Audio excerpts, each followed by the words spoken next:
The nurse set the small blue backpack on the chair beside me.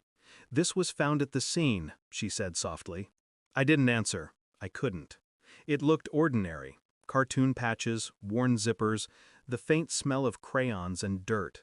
My nephew's backpack, 5 years old, now lying motionless in a coma, machines breathing for him. I reached for it with hands that didn't feel like mine, unzipped it slowly. Inside was something I wasn't prepared to see.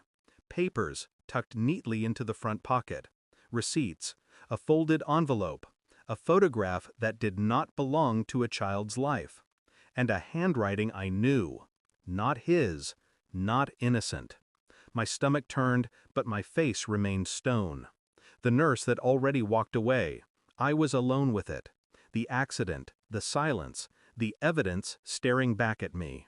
For a long moment I only listened to the machine beside his bed, counting breaths. Then I knew. This wasn't an accident. It was a message.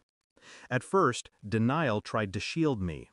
My mind repeated lies it wanted to believe. "You're tired. You're reading too much into it. Anyone could have written those words." But ink doesn't lie. Familiar slants in letters, sharp edges in a name.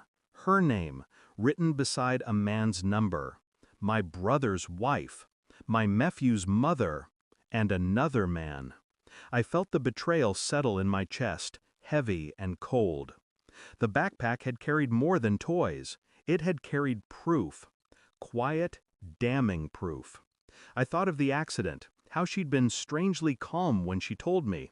No tears, no shaking voice, just a flat explanation. A car swerved. Bad luck. Fate.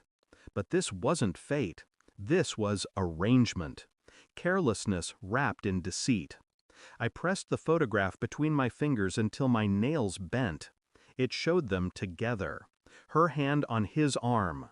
Their smiles meant for each other, not for the child asleep behind me. Betrayal is never loud. It seeps in like poison.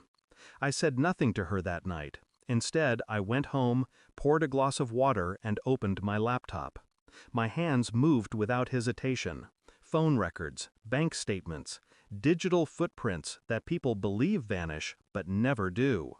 She had left trails, small, thoughtless trails. A hotel charge here, a call at midnight there. Piece by piece, a second life assembled in front of me.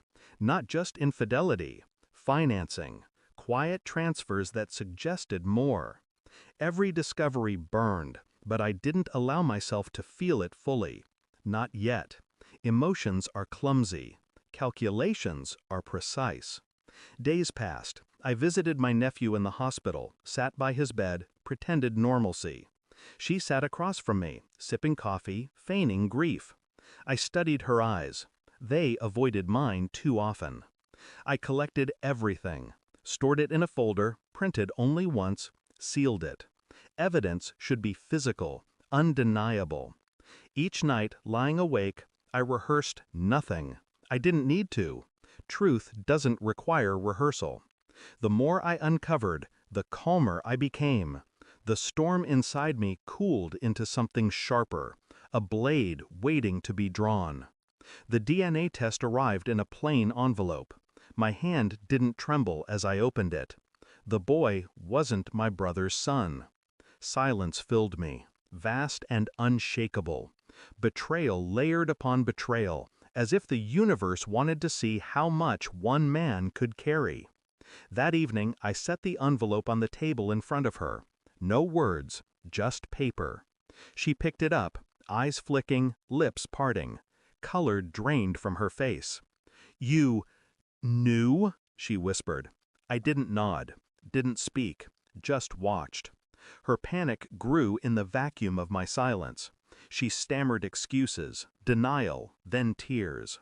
I remained still, composed, like a man watching a building collapse in slow motion, knowing he had already stepped outside.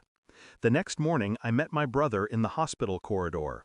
I handed him the folder, every receipt, every record, the DNA results. I didn't add commentary. Truth doesn't need decoration. He read in silence, His hand shook once, then steadied. When she arrived later, he didn't speak to her, didn't even look. He just placed the folder in her lap and walked out of the room. Her eyes darted to me, desperate, searching for mercy. I gave her none. "Everything finds its way out," I said quietly. That was all.